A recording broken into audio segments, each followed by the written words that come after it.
So the traits of the wounded inner child. Now, there are a lot of traits how wounded inner child presents, but for the purposes of not talking about that the whole entire 3 hours, I came up with several different ones, and a lot of this is rooted in John Bradshaw.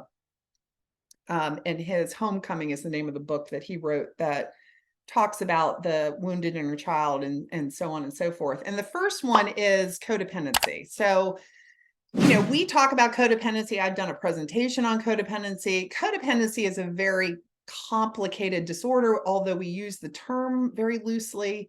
But codependency essentially is a loss of identity.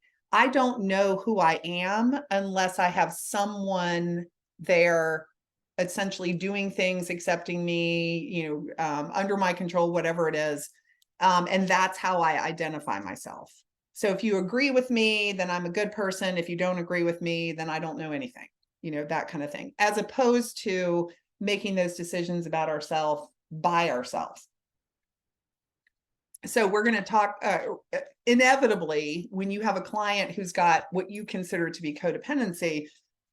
I would absolutely do a little bit of inner child work with them, because not always, really, not never, to double negative, always there's going to be some issues of inner child. Acting out and acting in. And in a nutshell, that's basically punishing yourself or other people. But acting out occurs when the anger from unresolved childhood trauma or neglect or rejection or abandonment and unmet childhood needs are triggered in adult life.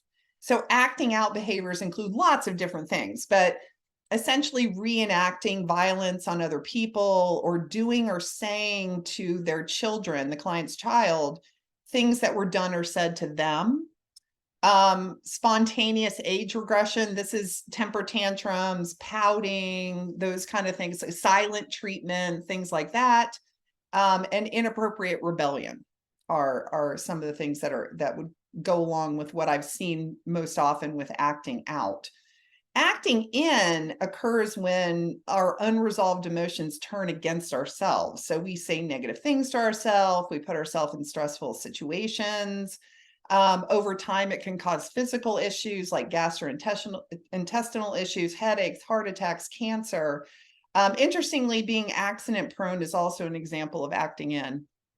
So referring to my client that I was mentioning earlier today, one of the reasons that she came back this time around was because she was falling apart physically. She had essentially, like, she had a bunch of different medical issues, like physical issues, that ultimately ended up being fine, but are likely caused by the undue amount of stress that she's been going through with all of the things that have happened in her life so far with regard to her family system. And also she's got sort of a complicated relationship with her husband. So there's lots of stress and, acting in. She was recovering alcoholic, all kinds of different things. So in general, when you see acting out, it's usually a man. And when you see acting in, it's usually a woman. But obviously, men and women can flip-flop those. But in general, that's kind of where that lies a lot of times. Trust issues, obviously. The world is a very unsafe place when the people in your life that are supposed to have protected you and created security for you harm you.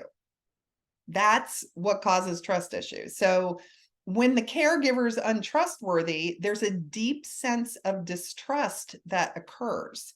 And then the world suddenly is this dangerous, hostile, and unpredictable place. When someone comes into me and I don't really know a whole lot about what's going on with them, if the first thing they say is, I have trust issues, I don't trust anybody, that's an alert to me that I need to do some assessment about some family history stuff. Because that's not something that just happens. Right. We're not typically born untrustworthy or not trusting. Okay. But experiences, lack of needs being met for whatever reason, can definitely lead to that. So And ultimately, it puts this child who's not, in a situation where they can trust their caregivers. They learn to be on guard all the time and in control all of the time. And the way that manifests is a lot of times trying to predict what they need to do to elicit a certain situation or response from their person that they're in the relationship with, and or trying to come up with scenarios that aren't going to cause problems with other people or aren't going to cause a lot of discord. And of course, you can't control how other people are going to respond, but that they have learned that if they do certain things a certain way, they're going to get a more favorable response. So, and obviously, a child who never learns to trust turns into an adult who confuses intensity with intimacy. And that's something I'm sure y'all talk with clients a lot about, clients who get into relationships very quickly and read that as intimacy. I know a lot of things about this person. Went on a 5-hour date with them.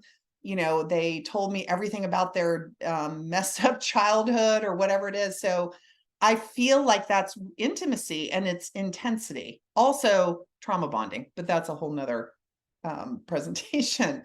An obsession with care and control with security, meaning they're constantly looking for someone else to create security for them.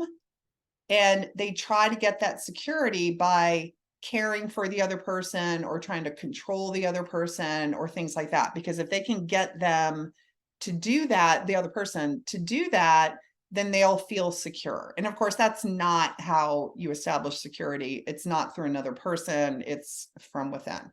But clients who've been through the things we're going to talk about today don't necessarily know that.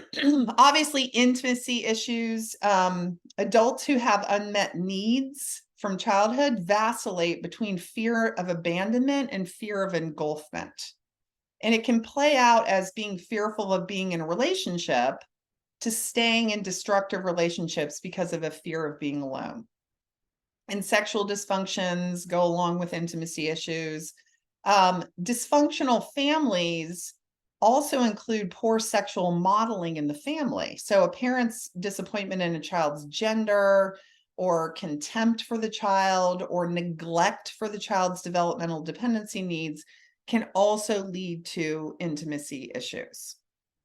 So we want to look for that too. When you're assessing, you want to find out, what's the history of the relationships and, what has happened. If you had a series of dysfunctional relationships or relationships where your needs weren't being met, whatever it is, we always want to find out about that. Addiction and compulsions kind of go without saying. A child with alcoholic or addicted parents are emotionally abandoned. Even if they don't have alcohol or addict behavior, if they're not emotionally available or if they have other issues that don't allow for them to be emotionally connected, then the child likely will be emotionally abandoned or at least rejected. So children then, of course, change roles in the family and they become the spouse for the parent or the caretaker for the parent.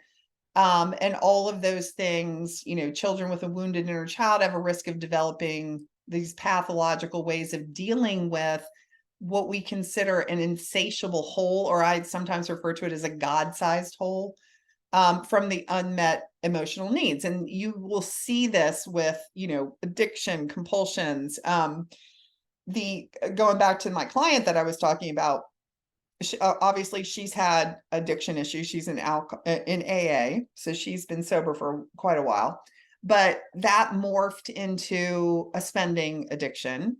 There's been some food issues, some compulsive eating issues. So right now it's kind of morphed into more OCD behaviors in the form of cleaning. So obviously she's trying to get her emotional needs met by these things that are maladaptive, and OCD obviously